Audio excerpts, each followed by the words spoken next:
We start here. The newly formed Biden-Harris team has presented their first federal mandate proposal, a preview of things to come should this ticket win. Democrats love nothing more than federal mandates, provided, of course, that they're the ones in charge of the federal government. If they aren't, then naturally actions taken by the federal government are literally fascist, literally tyrannical, literally what literal Nazis would literally do. In any case, their mandated proposal is a nationwide mask requirement. Everyone in the country, all 330 million people, must wear masks outside all over the place. So if you live in like North Dakota with a population density of approximately half a person per 50 square miles, you must wear a mask to walk down the street. That's the idea. And here they are explaining their idea in more detail.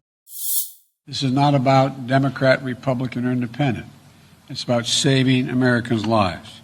So let's institute a mask mandate nationwide, starting immediately, and we will save lives. The estimates are we'll save over 40,000 lives in the next 3 months if that is done.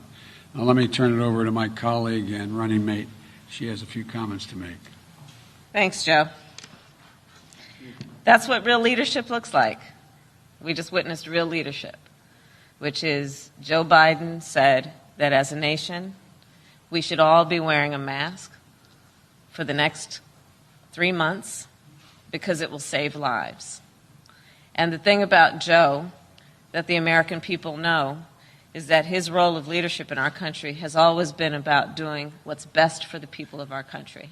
And it's also been about racism, right? Isn't that what you said, Kamala? It's about it's doing what's best, but also racism. I mean, you definitely said the racism part. He's racist. You said that. That was part of it. Only just a few months ago, you said that. Anyway, putting that aside somehow, they are saying 3 months, everyone wears a mask.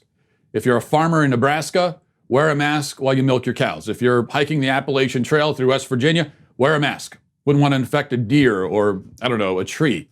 Now, there are a few issues here. The first is a simple fact, rather perhaps irrelevant these days, that the federal government doesn't have the authority to require that 330 million people wear a certain article of clothing or a certain accessory. I understand we're way past the point of worrying about silly little things like constitutional authority, but even so, I just want to note, for the record, the federal government doesn't have it in this case. Second point, the efficacy of masks is far from settled science, despite what the way it's presented in the media. The New England Journal of Medicine, for example, an article published in May, says this in part, and this again was in May, so not all that long ago. It says, we know that wearing a mask outside healthcare facilities offers little, if any, protection from infection. Public health authorities define a significant exposure to COVID-19 as face-to-face contact within 6 feet with a patient with symptomatic COVID-19 that is sustained for at least a few minutes, and some say more than 10 minutes or even 30 minutes. The chance of catching COVID-19 from a passing interaction in a public space is therefore minimal. In many cases, the desire for widespread masking is a reflexive reaction to anxiety over the pandemic. End quote. And I think the other factor you have to take into account here is even if you succeed in getting everyone to wear masks, which you won't, but if you do, what you certainly will never succeed in doing is getting everyone to practice good mask hygiene. The CDC says if you have a cloth mask, which most people do, and we've been told not to wear the surgical masks anyway to save them for healthcare providers, then you should be washing it in hot water in your washer or with bleach by hand after each use. How many people are doing that? I have no idea, but it ain't everyone or even close to everyone. I'm sure of that. So by requiring everyone to wear masks, the reality is that a certain large preponderance of people will be walking around with dirty, germ and spittle-soaked pieces of cloth affixed to their faces. How healthy is that? See, all of the studies on masks seem to assume that you're properly wearing a clean mask. Well, what about a dirty one? Which is what millions of Americans are wearing and will wear no matter what. That's just the reality, and our policies have to deal with and in reality. Third point, and here's, I think, a basic argument or observation that those in support of these mask measures cannot answer and haven't even really tried to answer. If masks would save, 40,000 lives, or whatever probably arbitrary figure Biden gave us there, it would save that many, and it would save that money in 3 months, he says. Then how many lives could we have saved if we'd had a nationwide mask mandate for the last 10 years or 20 or however long to protect against the flu and other illnesses? Yes, COVID has a higher mortality rate than the flu, yes, but you can't deny if masks could save thousands of lives from COVID, then they would also save thousands from the flu, wouldn't they? And a life is a life, isn't it? This is about saving lives, didn't you say? So why didn't anyone anywhere ever at any point even mention the idea of a mask mandate to save lives during flu season? Literally thousands could have been saved.